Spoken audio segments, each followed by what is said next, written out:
Disclaimer: this is a work of speculative fiction.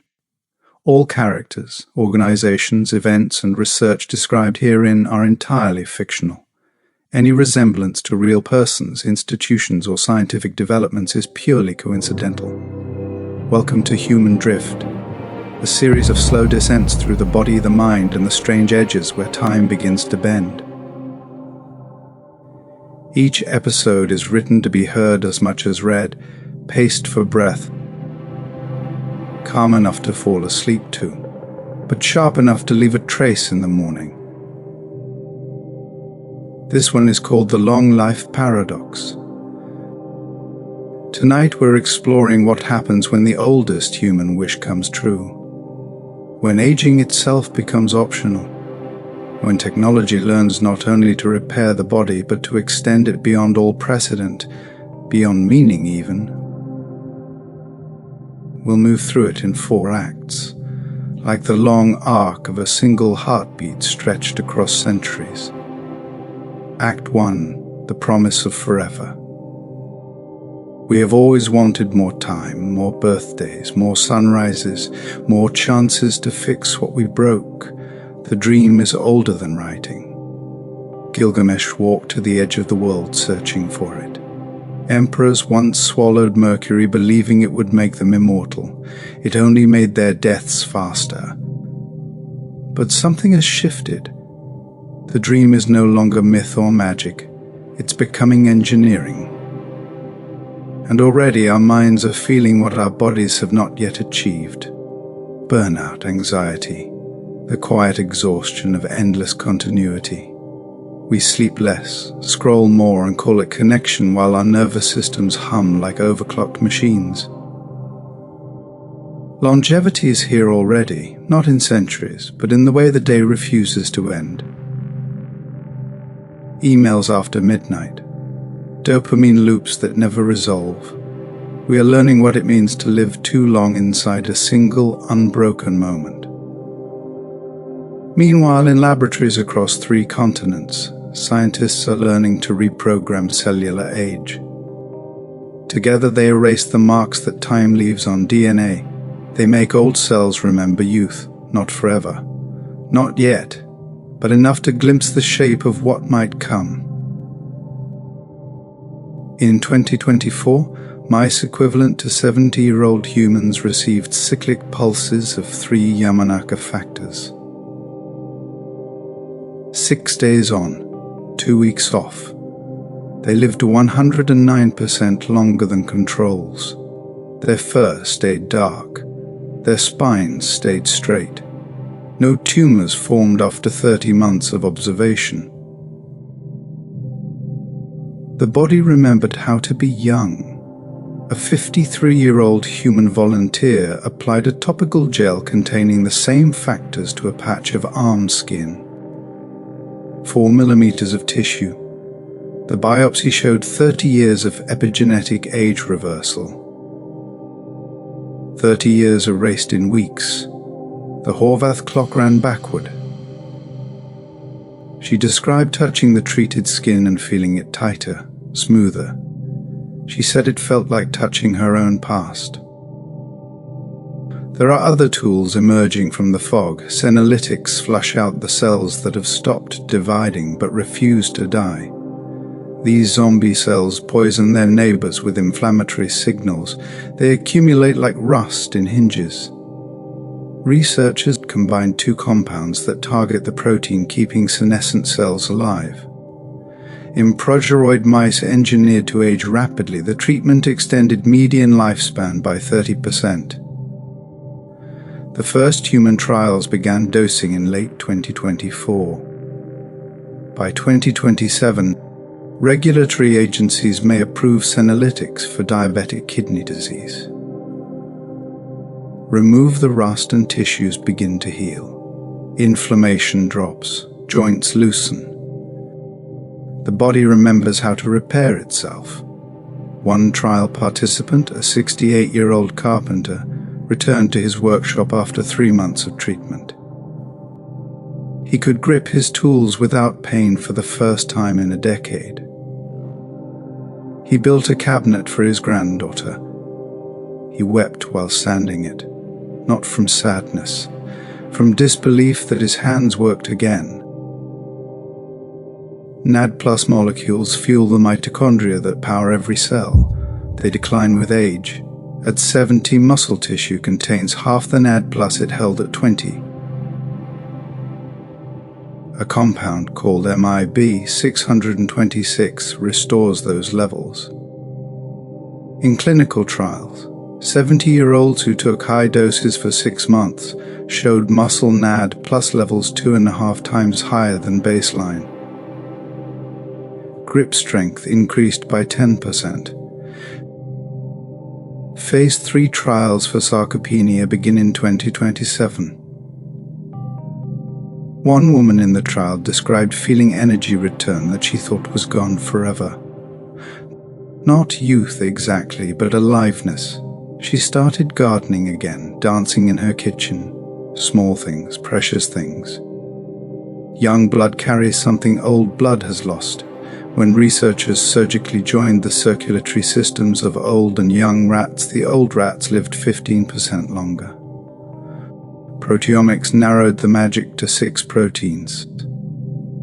Teams at Eastern and Western research universities are preparing recombinant versions for human trials in late 2025. Not transfusions. The same benefit without the Gothic imagery. Dr. Lucien Marin spent 2 decades arguing that aging was an engineering problem, not a biological inevitability. He called his framework SENS, Strategies for Engineered Negligible Senescence. 7 types of cellular damage, 7 corresponding repairs. In 2024, his non-profit transformed into Eon Therapeutics, a for-profit corporation backed by $32 million in venture capital. Part of that funding came from investors already embedded in the longevity biotech scene. The fringe became the frontier. Marin's timeline was confident, robust mouse rejuvenation by 2028. Human demonstration of 30-year reversal in one tissue by 2032. In April 2025, he repeated the prediction in a public forum. His voice was calm, matter of fact. Like someone reading train schedules to destinations that were once considered mythical. The science is moving faster than the philosophy. We know how to extend lifespan in mice by double-digit percentages. We know which genes to edit, which proteins to inject, which cells to delete. We can measure biological age with precision and watch it decrease. The first person to live to 150 may already be alive. The first person to live to 200 may be in elementary school, drawing pictures of houses, learning fractions, unaware they might see the 23rd century. But no one is asking the second question, the question that comes after how. What happens when the dream comes true? But there were other patterns in the data, quieter ones. Participants reported feeling unmoored, not depressed, not anxious, something else, a flatness, a sense of endless Tuesday. One subject in a parabiosis factor trial described it as living in a waiting room where the appointment never comes. Another said time felt like a hallway with no doors. The treatments worked. The bodies got younger, but the minds struggled with what to do with all the extra time. Purpose erodes when deadlines dissolve. Urgency requires finitude. A 30-year-old with 60 years left makes different choices than a 30-year-old with 200 years left. The second 30-year-old stops choosing at all. Why rush? Why commit? Why specialize? There will always be time to start over, so nothing starts. But some found unexpected gifts in the extension. One woman, a painter, described having enough time to finally master her craft. She spent 60 years learning, not rushing, not performing, just deepening. Her late work had a quality her early work lacked. a patience, a fearlessness born from knowing she had time to fail and try again. Relationships suffered collapse in some cases. When you might share a century with someone, the stakes of connection paradoxically drop. Commitment feels less like devotion and more like an overlong lease. Divorce rates in the first cohort of life extended individuals climbed to 70% within a decade, not from conflict, from drift. People simply wandered apart across the extra years. But others discovered something deeper. Marriages that survived the first 50 years entered a phase researchers called post-romantic intimacy. Not passion, not habit, something else. A companionship so complete it became a form of shared consciousness. One couple married for years, both life extended, described finishing each other's thoughts not as cliché but as literal fact. They had been together so long their minds had partially merged. They dreamed similar dreams, laughed at the same unspoken observations. They were becoming a single distributed intelligence. It was strange. It was beautiful. The loneliness of longevity is its own kind of aging. Social groups thin as peers die on the old schedule. Friends become memories. The extended individual becomes a stranger in their own timeline. They attend funerals of people younger than they feel. They watch great-grandchildren grow old. The past gets crowded. The present feels empty, but communities formed. The long-lived began finding each other. Not replacement for what was lost, but recognition of what was shared. They spoke a language others could not. The language of watching the world change in ways that felt both glacial and sudden. They remembered when there were no smartphones, no internet, no gene editing. They remembered a world smaller and slower, and they held that memory together, a collective archive of a vanished pace. In 2034, a survey of individuals over biological age 120 asked a single question. If you could go back, would you choose the treatment again? 62% said no, not because the treatments failed, because they worked too well. But 38% said yes, emphatically, gratefully. They listed reasons: more time with grandchildren, more books read, more gardens planted. One man said, "I got to see the redwoods I planted reach 50 feet, worth every extra year." Another woman, "I buried everyone I knew, but I also knew them longer than anyone else got to. That matters."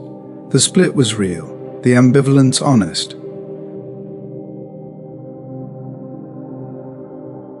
We learned how to stop dying before we learned how to keep living. The body stays young, but the soul forgets why it wanted to. And yet, in forgetting, some remember differently.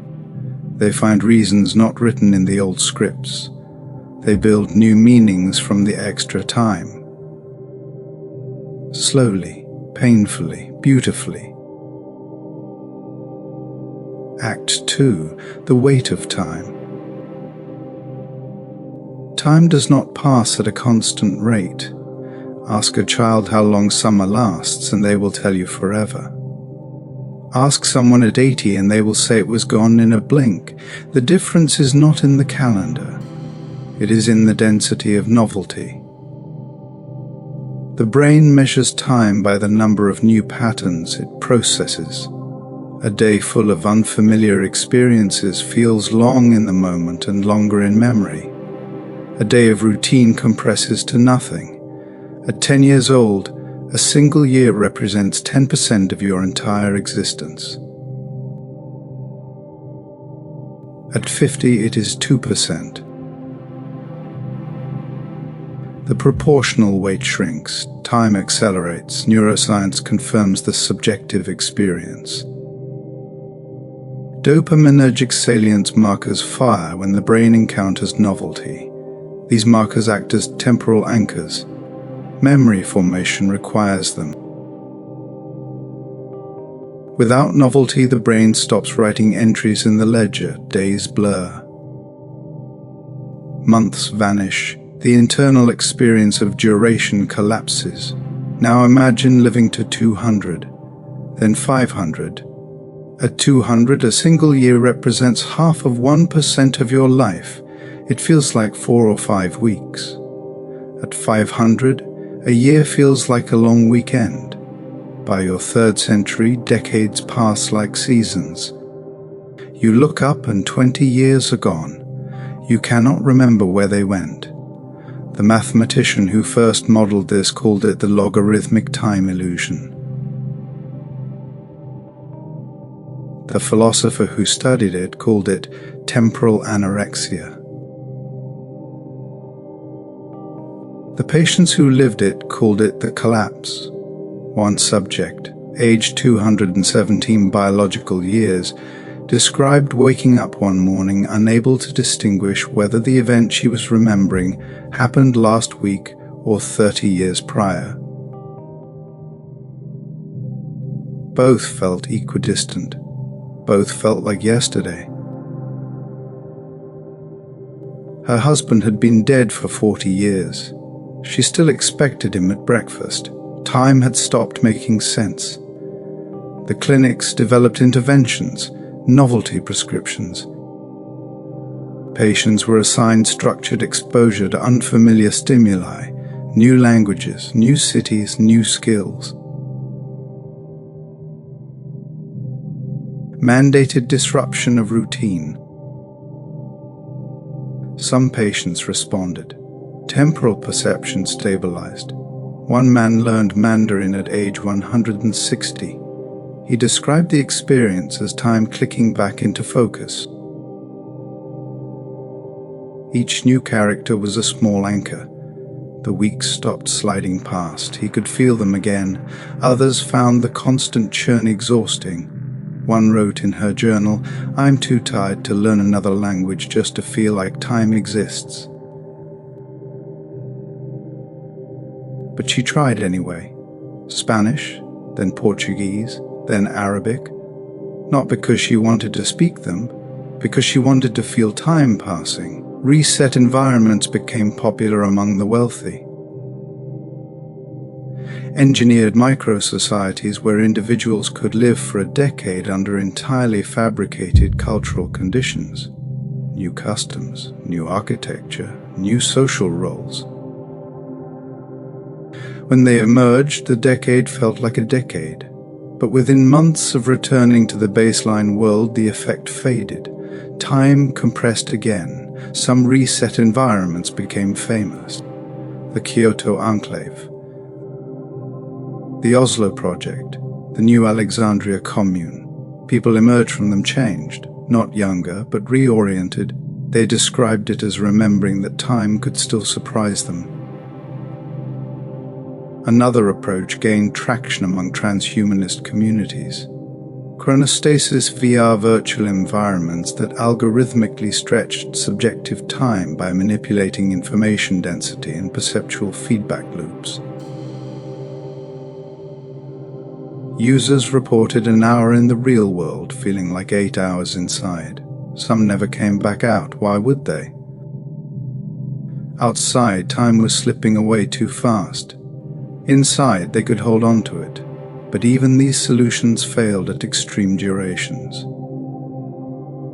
Beyond 300 years, the brain simply stops tracking. It has processed too many patterns.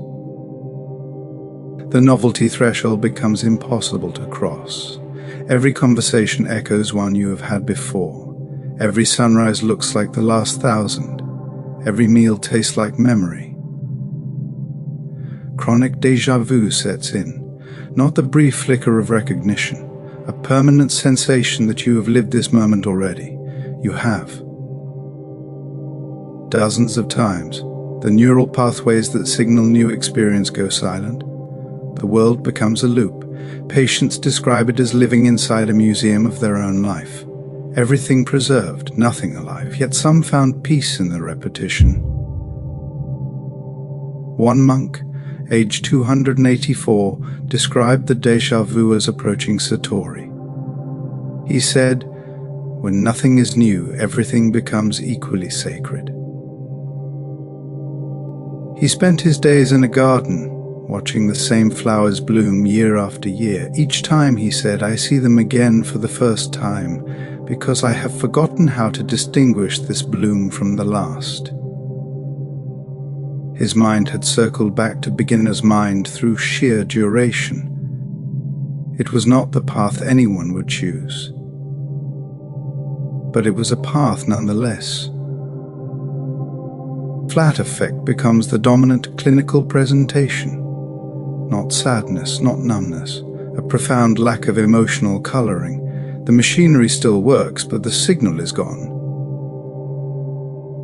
One psychiatrist called it existential exhaustion. The body continues, but the self is too tired to animate it. Decision-making deteriorates. Not from cognitive decline, from collapse of future relevance. When a year feels like a weekend, 10-year plans become absurd. When decades feel like months, long-term consequences lose meaning. Why save? Why invest? Why build? You will outlive the consequences anyway. One subject stopped paying taxes for 30 years. When asked why, she said the future felt hypothetical. Another stopped maintaining relationships. He described people as weather patterns. They would pass.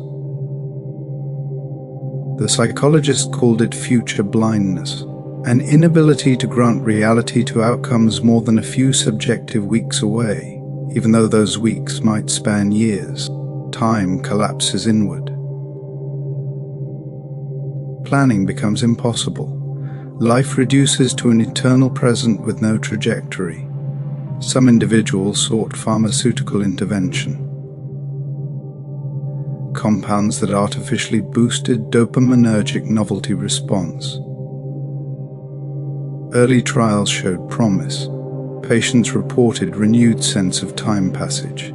Colors seemed brighter, music more textured. One woman said, I felt young again, not in body, in attention, but tolerance developed within months. Doses escalated, side effects mounted. Paranoia, insomnia, auditory hallucinations. One patient began seeing her younger self standing in doorways. Another heard conversations from decades past playing on loop. The drugs were quietly discontinued. By the mid-2030s, a darker pattern emerged in the data. Late-life suicidal ideation among life-extended individuals. Not from depression in the clinical sense. From a calm, rational conclusion that continuation had lost meaning. From a 93, it read, I have seen enough, I am not sad, I am complete. He had no illness, no financial stress, no interpersonal conflict. He was simply done. His family held a gathering to honor his decision. They were heartbroken, but they understood. He had lived well, long, fully. And now he was choosing his own conclusion.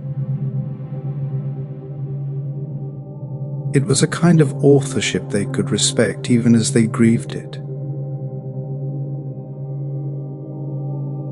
Surveys of individuals over biological age 150 showed 60% endorsed a preferred cap on lifespan.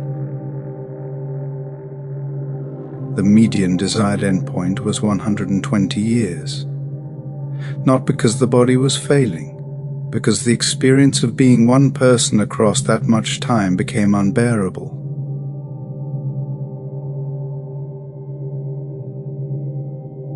Memory editing emerged as the radical solution. If the problem was accumulated experience, delete the accumulation. Selective amnesia could reset the novelty threshold, erase decades, make room for new patterns. The technology already existed for trauma treatment. Targeted reconsolidation disruption.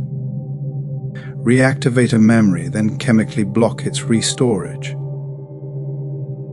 The memory dissolves. The technique was precise enough to remove specific events without damaging surrounding context. A funeral, but not the person who died. An argument, but not the relationship. Some individuals began using it cosmetically. One woman deleted her entire 40s, 10 years gone. She described the result as feeling young again, not physically, temporally. Time started passing at a perceptible rate. She noticed seasons changing, birthdays arriving. The calendar became meaningful again, but there were costs she did not anticipate. She no longer recognized her adult children's faces.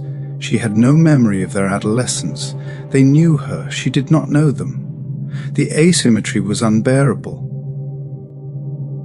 Her daughter brought photo albums to help her remember. It did not work. The photos were just images. They triggered no felt sense of having been there. Eventually, her daughter stopped visiting. Too painful to be a stranger to your own mother. Others found that deleting memories deleted lessons. Mistakes repeated. Growth undone. One man erased an abusive relationship, then entered another one identical in structure. He had deleted the pain, but also the pattern recognition. The mistake became infinite. But some used it wisely. One woman deleted only the traumatic birth of her stillborn child. She kept the pregnancy, kept the grief, kept the healing, only removed the raw sensory memory of the delivery itself. She said it allowed her to honor the loss without reliving the horror. Her therapist called it surgical grief management. Ethicists raise deeper concerns. If identity is continuity of memory, does deletion constitute partial death? Is the person who emerges from memory editing the same person who went in? Or have they merely inherited a body and a name? Some transhumanist philosophers embraced the ambiguity. They argued identity was never stable to begin with. We are already different people than we were decades ago. Memory editing just makes the process deliberate. And deliberate change is still change, they said. By 2040, memory editing had become the standard intervention for temporal collapse in life-extended populations. Clinics offered packages: bronze, 20 years removed; silver, 50; gold, custom selective erasure. Some individuals cycled through the process repeatedly, living in 60-year loops, deleting their past every few decades, perpetually young in mind, eternally amnesiac. One psychiatrist described them as temporal nomads, always moving forward by forgetting where they had been. They lived long lives, but no one could say if they lived the same life repeatedly or many short lives in sequence. Time collapses into itself. The calendar continues, but the internal experience shatters. Years feel like weeks.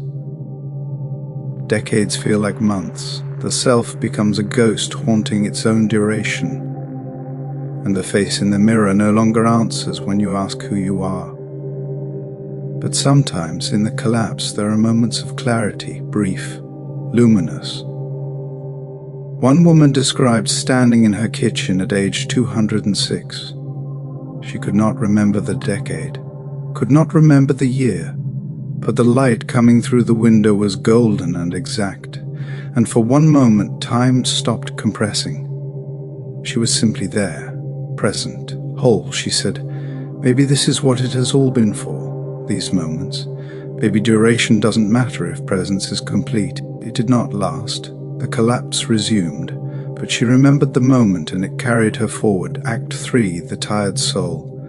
The philosopher Derek Parfit asked a question that haunted his career. If you replace every memory in a mind one by one, When does the person cease to exist? The body remains, the name remains. But is the consciousness continuous? Or has someone new arrived, wearing the old self like a coat? Parfit believed identity was not a fact, but a convention. We call ourselves the same person across time because it is socially useful. But the deep truth, he argued, is that the self is a process, not a thing. What matters is not whether you are the same person. What matters is whether there is causal connection between past and present. As long as the chain is unbroken, continuity survives, even if the contents change completely. By that logic, memory deletion should be safe. The causal thread remains. You remember deleting memories. The process is continuous even if the content is not. But Parfit wrote those arguments before anyone lived long enough to test them. Before deletion became routine. Before people started erasing centuries. When the deletions are small, the thread holds. You lose a year. You remember losing it. The gap is a scar, but the narrative survives. But when the deletions are large, something stranger happens. You wake up in a body you do not fully recognize. You are told you have lived 180 years. You remember 60. The missing decades are not blank. They are absent. There is no felt sense of gap. Just a discontinuity you must accept on faith. Your family tells stories about your life. You nod. You do not remember. They cry when they talk about shared moments. You feel nothing. You were not there. The causal chain is broken. Not by death, by erasure. One man who deleted 80 years described it as waking up in someone else's biography. The facts were his. The feelings were not. He read his own journals and felt like he was reading fiction. His second wife showed him their wedding photos. He saw himself smiling. He felt no recognition. She asked, "Do you remember our vows?" He said, "I believe you that it happened." It was not enough. She left 6 months later. But he rebuilt, slowly, tentatively. He started writing new journals, taking new photos, creating a new archive for a new version of himself. He met someone who knew nothing of his past. They built something small and present. He described it as learning to be a person again from scratch. It was not the life he planned, but it was a life. The psychological literature calls it affective discontinuity. The memory is accessible as fact, but not as experience. You know it happened. You do not feel that it happened. The self splits into archive and inhabitation. One is data, the other is presence. You live in the present. The archive is someone else. For some, this is liberating. They describe it as shedding skin. The past was heavy. Now it is gone. They can start over without the weight. One artist deleted 100 years and began painting again. Her new work was radically different, lighter, more playful. She said, "I forgot who I was supposed to be, so I became someone else." Her late work sold for more than anything she had made before. Critics called it a late career renaissance. She called it amnesia as liberation. But starting over again and again is not the same as living forward. It is living sideways. An eternal present with no accumulation, no depth, no integration. Just a sequence of abbreviated selves, none aware of the others. Philosophers began invoking Thomas W. Clarke. His essay, Death, Nothingness, and Subjectivity, argued that consciousness never experiences its own absence. When you fall asleep, you do not experience the hours of unconsciousness. You experience waking up. Awareness is always present to itself. There is no gap in the felt sense of being, even across death. Clarke argued, if consciousness re-emerges, it will feel continuous. Because absence cannot be felt. Transhumanists latched onto this. If consciousness is inherently continuous from its own perspective, then memory deletion is safe. The self is not the contents, it is the light that illuminates them. Delete the contents, the light remains. One neuroscientist put it simply, you are not your memories. You are the awareness that holds them, and awareness does not depend on what it is aware of. It is the constant. Everything else is variable. But this gave little comfort to the people being deleted. Yes, they woke up afterward. Yes, awareness resumed. But the person who went to sleep was not the person who woke up. The light remained. The shape it illuminated was different. Daniel Kolak offered another angle. His philosophy of open individualism proposed that there is only one consciousness. It experiences itself through every living being. Your awareness and mine are the same awareness localized in different bodies. When you die, consciousness does not end. It simply stops experiencing itself as you and continues experiencing itself as everyone else. By this logic, memory deletion is trivial. You are not erasing a person. You are rearranging which experiences this single consciousness is locally aware of. The total set of experiences is unchanged. Your particular window shifts. It was metaphysically elegant, and for some deeply comforting. One woman who deleted repeatedly found solace in Kolak's framework. She said, I am not losing myself. I am redistributing what I attend to. The same awareness that looked out through my eyes 40 years ago is looking out now, just through a different configuration. It helped her let go. People did not want to be told they were temporary windows for eternal consciousness. They wanted to be themselves, continuous, integrated, whole. Memory editing destroyed that, then completely.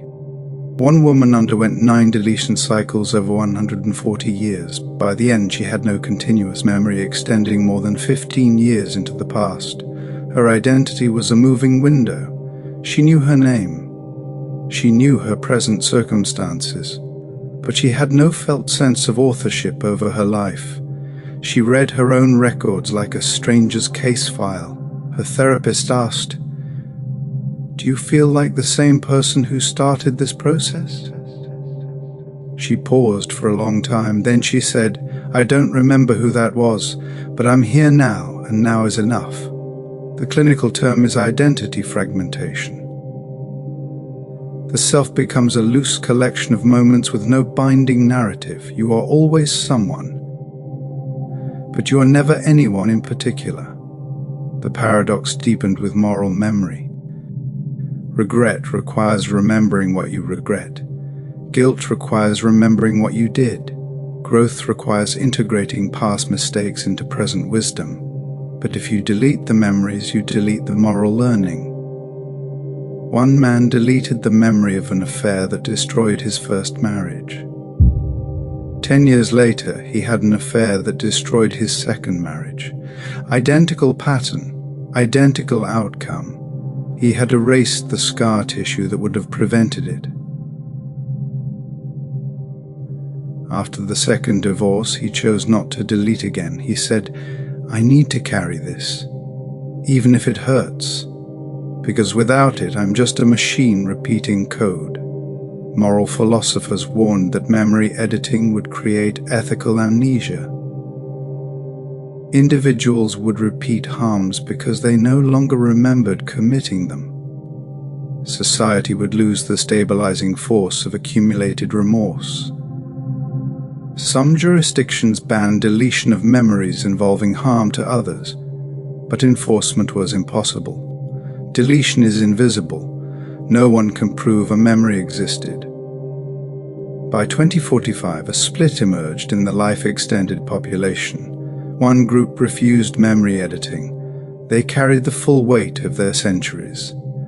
They moved slowly, spoke carefully. Their eyes were old in a way that transcended biology. They remembered everything, and the remembering had made them gentle and tired. One man, aged 294, all memories intact, worked as a mediator. He said, "I have seen every argument before, every conflict, every resolution. Nothing surprises me. And that makes me useful." People trusted him. His weariness was a form of wisdom. The other group edited freely. They were bright, energetic, untroubled. They lived in a perpetual present, unburdened by the past. But when you spoke to them for more than an hour, you noticed something missing. A certain depth, a certain gravity. They had lived 200 years, but felt like they had lived 30. Not because they were young, because they had deleted the weight.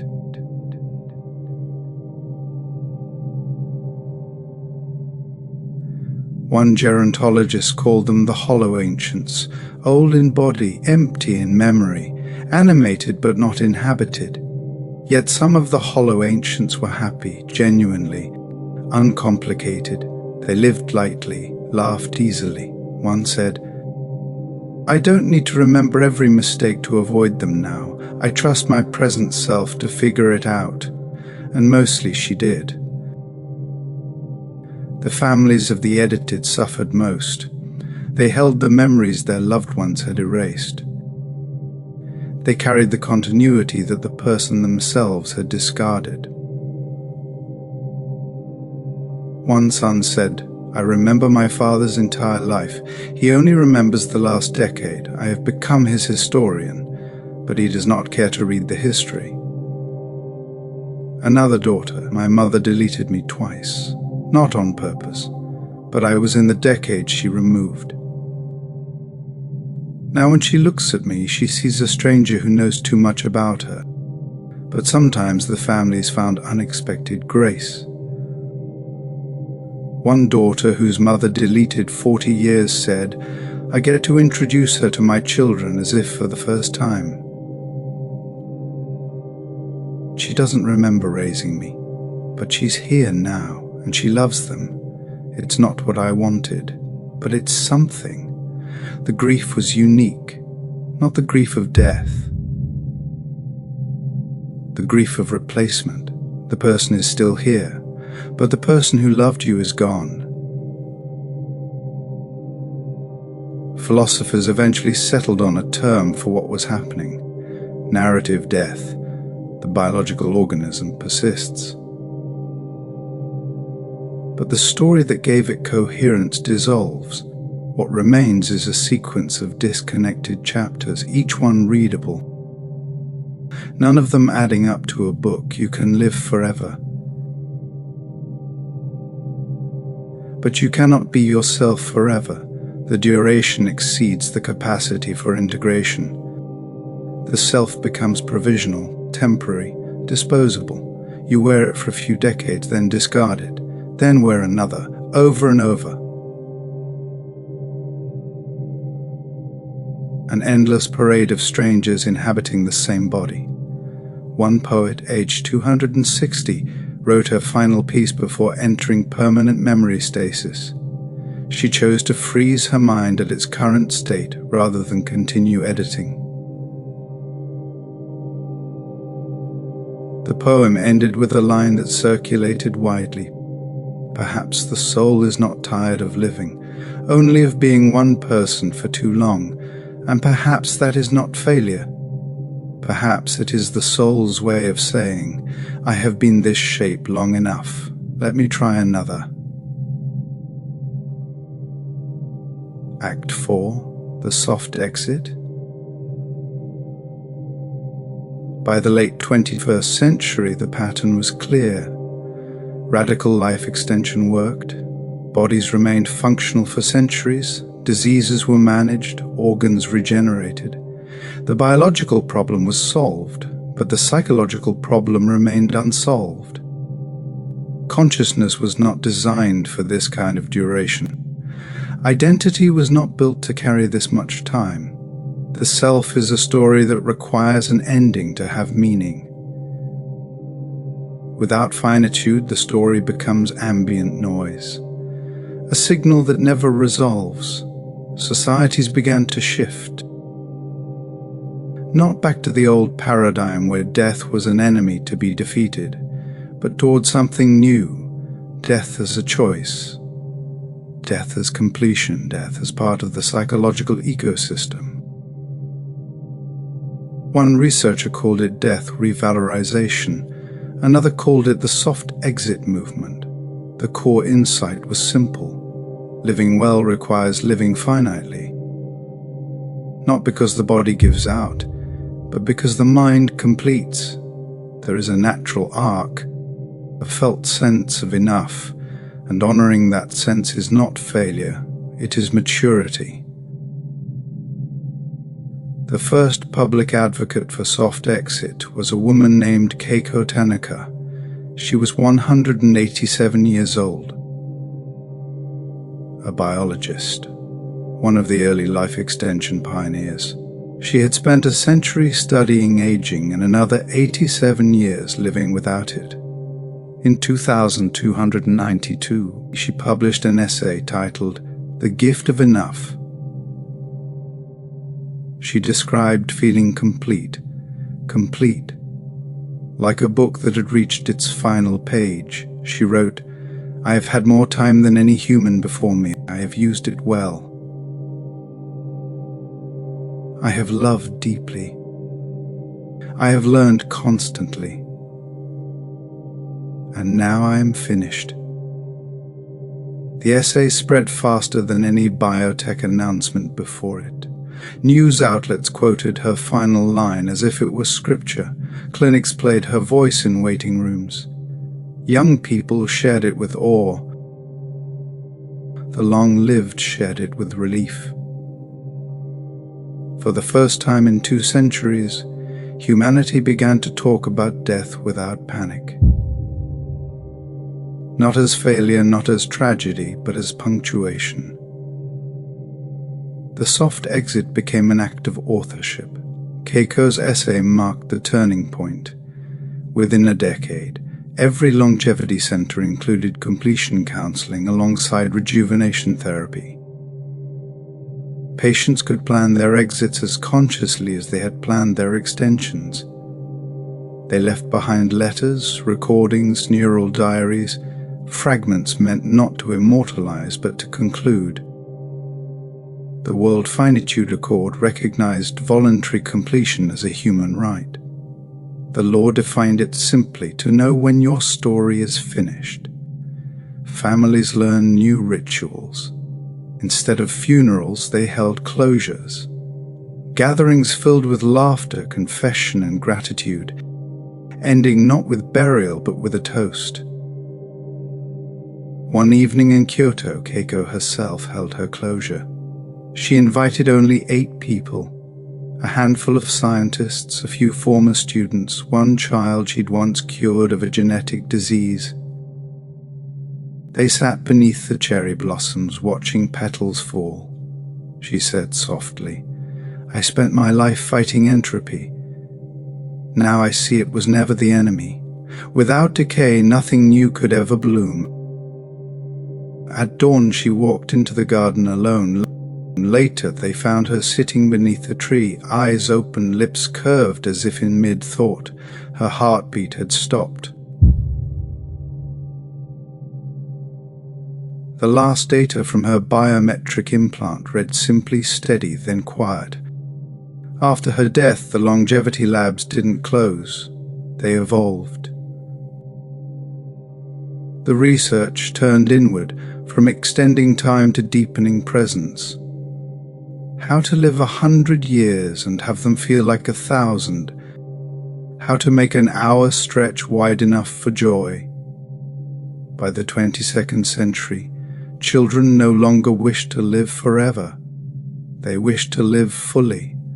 They studied the ancient ones, those who'd lived through centuries and chosen the soft exit, and called them the completes. In classrooms, they read Tanaka's final line aloud before exams, before marriages, before journeys. It had become a blessing. May you know when you are finished. The archives kept everything: journals, mind scans, genetic logs. But after a while, even the archives grew tired. Data decayed in silence, bit by bit, entropy reclaiming its due. And that too felt right. Somewhere a voice, perhaps Keiko's, perhaps the wind, whispered through the servers. We learned to stretch time until it lost meaning. We learned to stop dying before we learned how to live. And then finally we learned how to end. The feed dimmed. The last pulse of light on the horizon faded. And in that hush, for the first time in all of human